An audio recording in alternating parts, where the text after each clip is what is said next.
Welcome to another campaign diary. This is for Curse of the Crimson Throne, Book 4, History of the Ashes, Part 3, Trials of Respect, Chapter 4, The Globe of the World. Livia is entrapped in the creature's oozing form. It attempts to crush her to death before seeping through the hole in the floor to land on the party members below. They all manage to dodge out of the way, but before he gets much chance to react, Gregor is attacked by one of its amorphous appendages, grappled, and it attempts to pound Gregor into a pulp. The other group attempts to, prevent himself from being trapped in the ooze's form.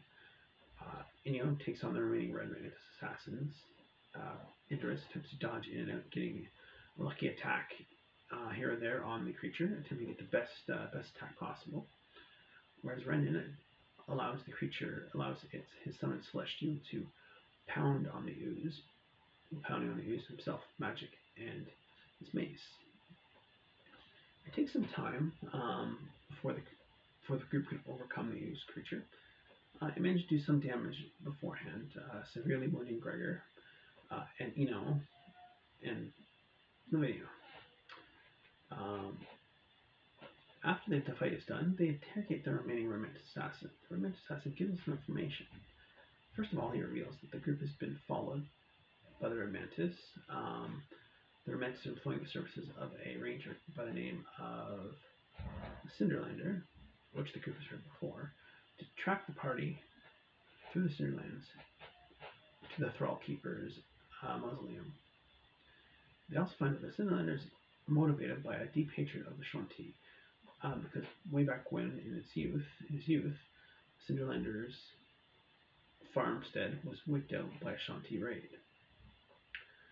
And since that time, the Cinderlander has made it his personal mission to single-handedly hunt down and destroy the Shanti.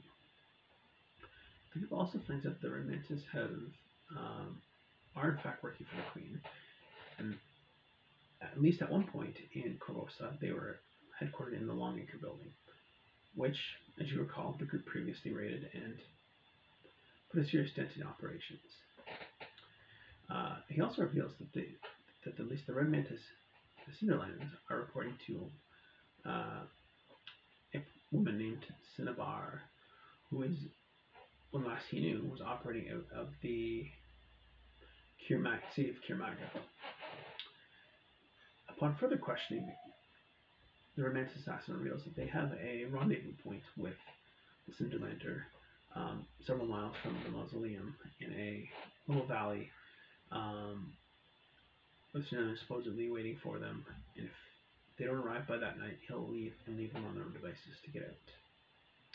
The group decides it's time to summon the essence, so they decide to complete their search of the mausoleum. In the process of the search, Renan discovers a hidden room.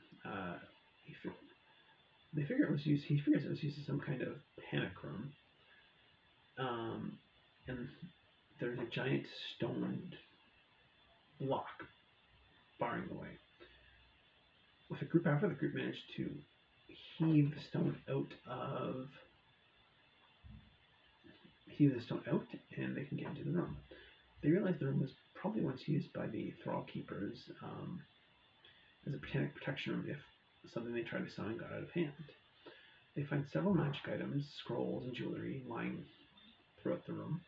The group also sees that there is a observation window into the room beyond, which includes what appears to be some kind of giant crystalline globe, and the room beyond seems to be painted as if it was the stars in the sky.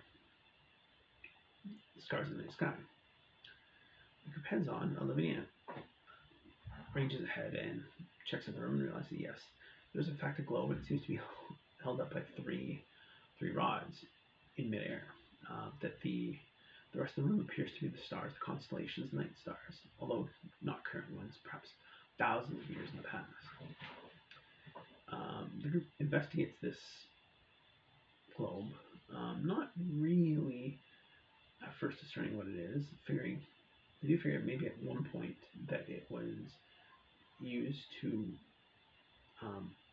get a higher level picture of the world, and for the Thrall Keepers to basically pull and push things, some things from, push things to other places in the world and perhaps other planes of existence. Livia, curious nature overcomes her. She touches it and gets sucked in, where she's bombarded by these images of the world, but they're not quite clear and they're not quite in focus. Enio, eager to save his friend and party member, touches the sphere and goes into it as well. After some time, Eno decides he wants to focus on Korvosa. When you see, maybe he can see what goes on in Korvosa, and this spits him out back to the room with the rest of the group. A short time later, Lavinia figures something similar and is spit back out. But not before there's some serious mental damage done. Lavinia especially, she feels like she's lost most of her higher functioning capacities. The other group members, one by one, go into the globe, where they all encounter similar visions, but being much better prepared, they're able to pull themselves out before too much damage is done. Once out, the group realizes they have the star that they now know is the holy symbol of Sala, but the Shanti refer to as the Thrall Keeper's mark, and they've completed their mission. The group decides to get out of the mausoleum as soon as possible. Giving brief greetings and brief conversation with Krogan and his Thundercallers, who acknowledge that yes, the group has received the Thrall Keeper's mark, before heading out on their way to confront the Cinderlander. Now for that session, guys, everyone gets 7,180 experience points. Hope you all had a good session. Please give me some feedback on whether or not you like these videos over the text. Have a good day.